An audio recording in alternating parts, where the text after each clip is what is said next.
Well, I still have that fascination and sophistication with OEM vintage Toyota interior and exterior illumination with a crackerjack smack of LED added. So I put Cool Blue back in the tack. It clears up and makes the JDM yellow scale pop out. I replaced these with blue and blue, and I'm going back to the Cool Blue. I'll tell you why. See how the blue is kind of like my yellow scale meter doesn't come out. So not happy, but there it does. And I've decided that LEDs and turn signals, they're too bright. They flash. It's like going to see, a fish on fall tour. It's like, come on. But I'm not going to put incandescents back in them. They have 6 diodes on them. I'm going to put Sharpie pen over half the diodes, like the 2 front ones, and 1 on each side, and that should dim it down. I'll do a tech video on that. So let's turn this monkey business off. Whew. Thank God we're not at Fall Fish Tour anymore. So, but this is the real star of the show. Now that kind of doesn't really. It's got a white hot appearance on the camera. So focus on the corners, because this corner is much dimmer than it appears.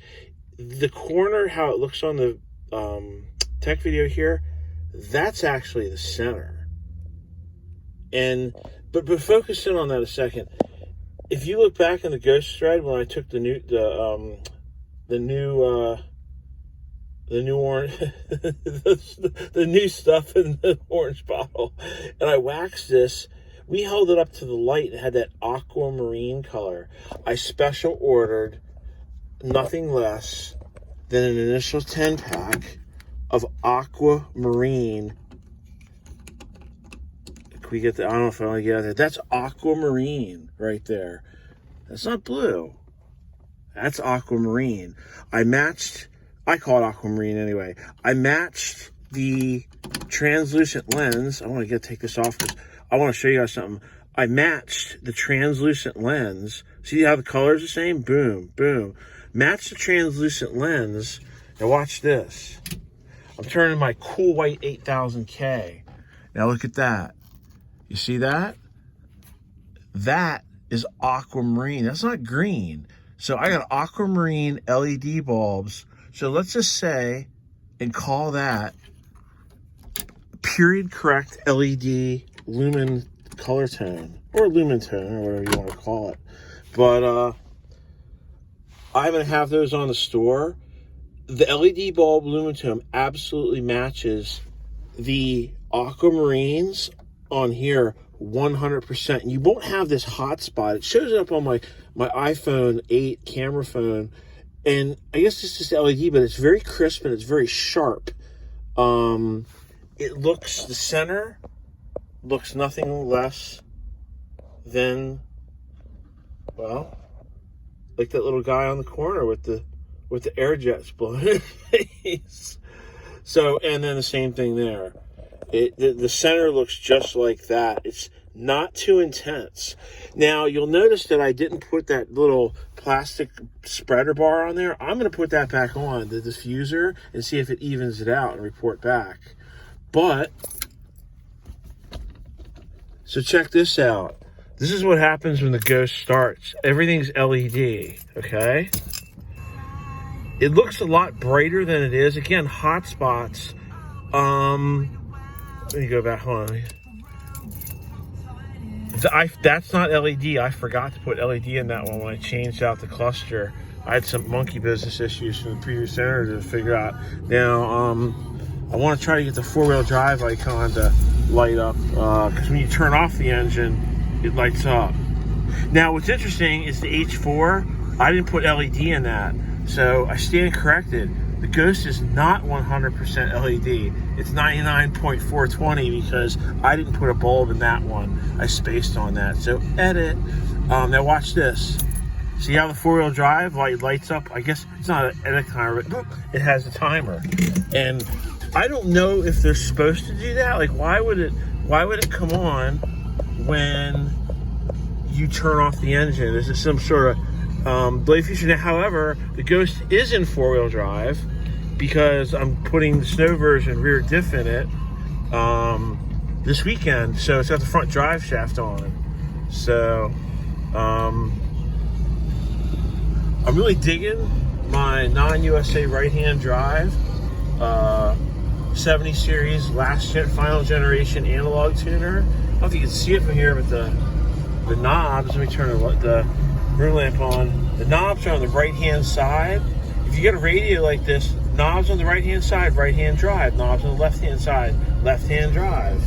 A little bit of TEQ tech there. And one last thing I wanted to show you guys is, I probably should have parked. Let me go park in a dark. I want to show you guys what the HJ61 amber side marker lights actually look like in the complete darkness with the headlights off. So you can see the side of the highway is lit up yellow, but I guess we can turn it off here, right? There's nobody around. Look how much it lights up the side of the street. That's not, and I'm trying to block the lens out so it doesn't make a hot spot like that. And now watch it, we're gonna get dark up here. I want you to take note how much pure yellow JDM lumens. Look at that. Look at the whole street's lit up, dude. Or people. But you know, this is legitimate tech. And I jammed the I jammed the 1156s in there instead of the 89. It has the 89 little gumball bulbs, and I put full-size 1156 twist lock bayonets.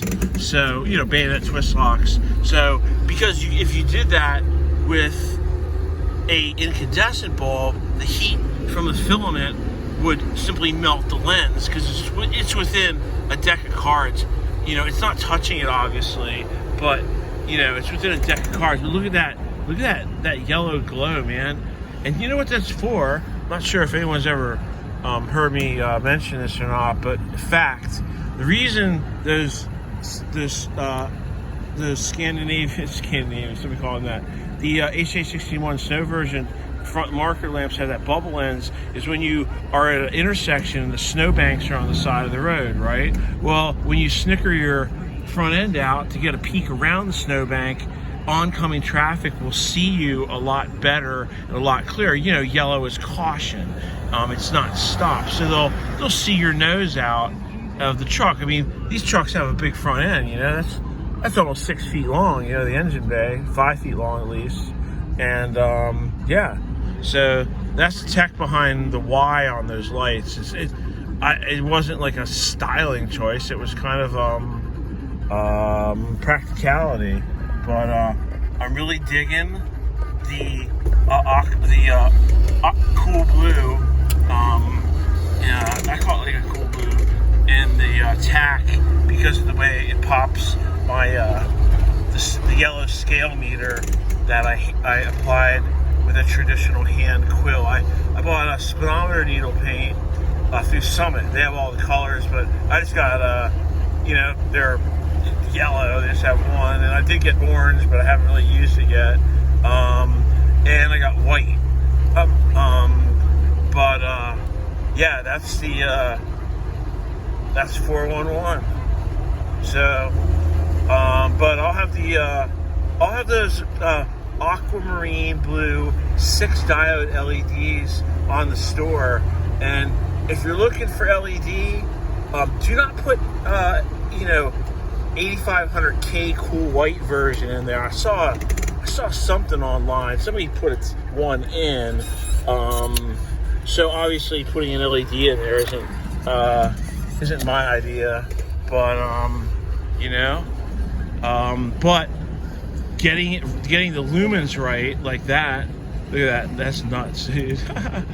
But getting the lumens right was a trick. I mean, the LED suppliers in South Korea I deal with, they have color temperature charts, and you can pick a variety of shades. This was actually one off the shelf, and they do custom make lumen shades, or lumen tones, but that gets expensive. They had one in this range. I was pretty impressed by it, but let's see. That's the Skunk Works exclusive custom Coyote LED kit headlights. I got to rotate the diffusers a little bit more and fine tune it, but you know what?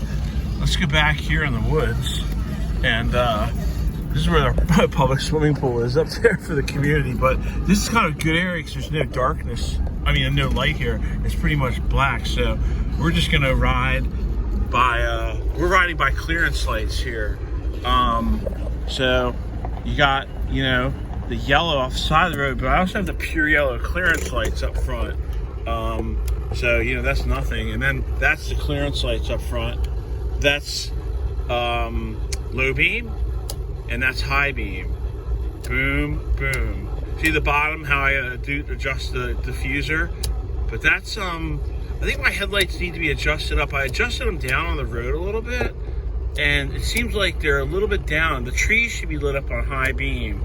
But I got to play with that. I gave it an initial adjustment, and I haven't adjusted headlights in years, and but it's important we do that. That's high beam and that's low beam, so I got a tad more adjusting to do. But look at, it's damn bright, man.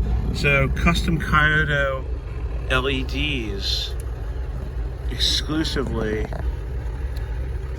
from Vintage Tech Parts and Toyota Matt and his pipe dreams from Paper Reality.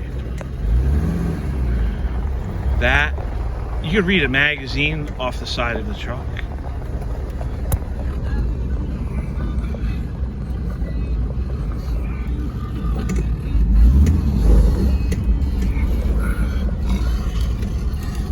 But yeah, I'm definitely doing an LED, a little bit more comprehensive one on the LED headlights.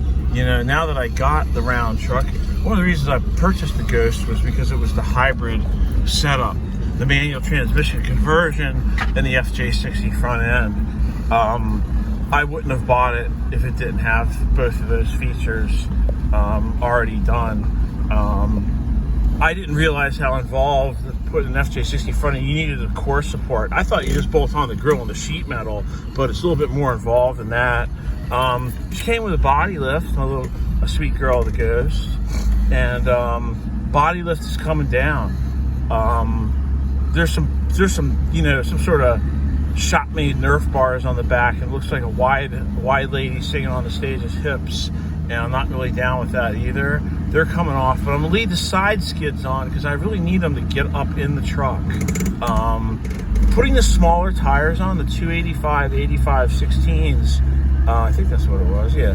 They brought the vehicle down a little bit, but the narrowness from the 33 1250 15s to the 285s, I basically went from 35s to 33s, but the narrowness, I went from like a 1250 to a 1050, or no, like a 950, and it went from like having a truck with no power steering to having a truck with power steering. So I definitely will say a 35, 1250, 15, at least a 1250 width, absolutely is the power steering struggled because of the surface area. A 1250 tire and a 35, that's too big for me. The moment I saw the Ghost, I was like, those are coming off, and I didn't know about the 70 series Wagleys, the 42 603s, 60. Now I'm being tested. We'll call them 60100-03s. There's a nice what rims fit, I think it's called, on Mud on the 60 series tech section, and I posted in there the lug nuts and why I chose them. I chose a perfectly elliptical domed Acorn And I chose the ones with the thick JDM chrome, 90942-01021s. And at FJ60 Hunter found another number, 90942-01104. That has more of a trapezoid or a cone head feature. I didn't know about those, but it's also, I wouldn't have went for them. I kind of wanted the function of the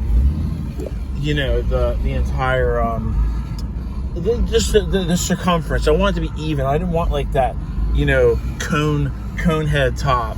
Toyota has a lot of lug nuts. If y'all want to ever find out what they got, you type in Google 90942, a dash, a space in Toyota.